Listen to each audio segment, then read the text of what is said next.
Hello, I'm Margrit Harris with Nikela. What's happening to Africa's rhino? There's so many stories. Here's a quick look at the good, bad, ugly, and encouraging rhino news. You may have seen this beautiful footage and pictures of how rhinos were airlifted to safety. The WWF and local partners were moving them to a safer spot in South Africa, safer so that they could be more secure from the rhino horn poachers. The rhino horn trade has triggered the rhino getting close to extinction in Africa.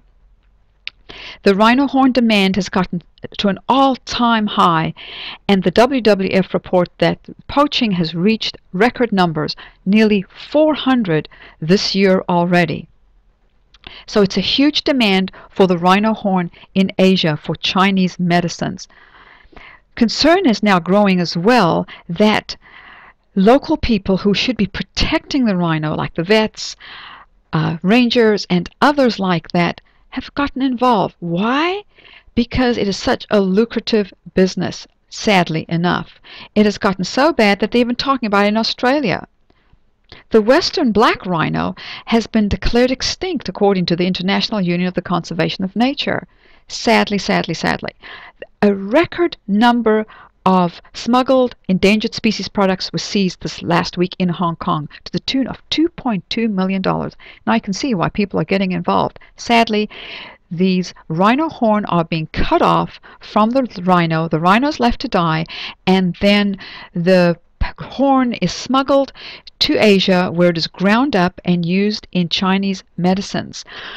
Unfortunately, there are no medicinal qualities, so this is absolutely useless. People are buying something that has got no medicinal quality at all. Sadly, sadly, sadly. It has been the worst year, according to CITES, of poaching in South Africa. There's also the release of an exclusive video of a black rhino being brutally poached, sadly enough. Then, some good news. Camera traps have been used in India there, and they've been successful, so maybe this could help in South Africa. There's been an Australian gentleman who is helping train the anti-poaching rangers in South Africa. It's proven that when the anti-poaching rangers are trained well, equipped well, they do act as deterrents. Thank you, sir, for doing that. Speaking of equipment, the Kruger National Park has just received 10 tons of equipment to help the rangers there. The Kruger National Park is where they have the most rhino poaching, sadly enough. Also, the Asian rhino was just declared extinct this last year, and this last week or so. Sadly enough, that rhino is now lost. Some good news finally. The zoo in Johannesburg had a big march. It ended up being for 2 days to protest the illegal trafficking of rhino horns.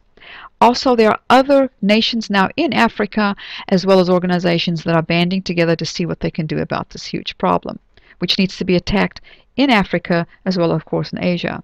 Since World Rhino Day this past September, Vietnam has stepped up their efforts and are doing more education that rhino horn is not medicine. Way to go, Vietnam. Go for it. If you want to get involved, would like to make a donation, Nikela has set up Nikela Rhino Rescue so that you can make a donation very quickly online to save the last rhino. There is some more information here about the rhino, about how the funding is used. You can click on any one of these buttons as you go through here when you're ready to give, and it'll take you to the donation page where you can give as little as $7, which goes 100% to help protect rhino and educate others to help save the rhino. You can donate $7 or put in your own amount of money that you'd like to help save the rhino. Go to www.nikela.org if you'd like to get involved and help us save the world's rhino. Thank you.